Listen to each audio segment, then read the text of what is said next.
জামাত ইসলামের একজন নগণ্য কর্মী হিসেবে আমি নিজেকে ধন্য মনে করি, আল্লাহর শুকরিয়া আদায় করি।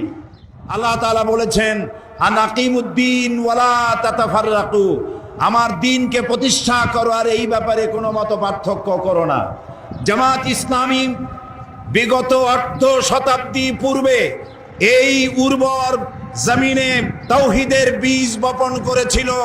সেই বীজ থেকে চারা উদ্গত হয়ে সেই চারাটি আজ শাখায় প্রশাখায় পত্র পল্লবে ফলে ফুলে পরিশোভিত হয়ে বিশাল ময়ূরে পরিণত হয়েছে।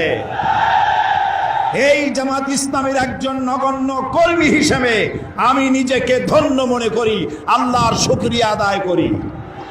জামাত ইসলামী দ্বীন প্রতিষ্ঠার প্রচার প্রসারে বিগত অর্ধশত বছর ধরে এই দেশে কোনো হাঙ্গামা, কোনো মারধর, কোনো সন্ত্রাসী তৎপরতা চালায়নি। একটি বাস, একটি গাড়ির একটা গ্লাস ভাঙেনি, মারধর করেনি, হাঙ্গামা করেনি। সম্পূর্ণ গণতান্ত্রিক পদ্ধতিতে গণতন্ত্রের বিকাশে দ্বীন প্রতিষ্ঠার জন্যে একদল সুশৃঙ্খল কর্মী বাহিনী তৈরি করেছে সারা দেশ জুড়ে।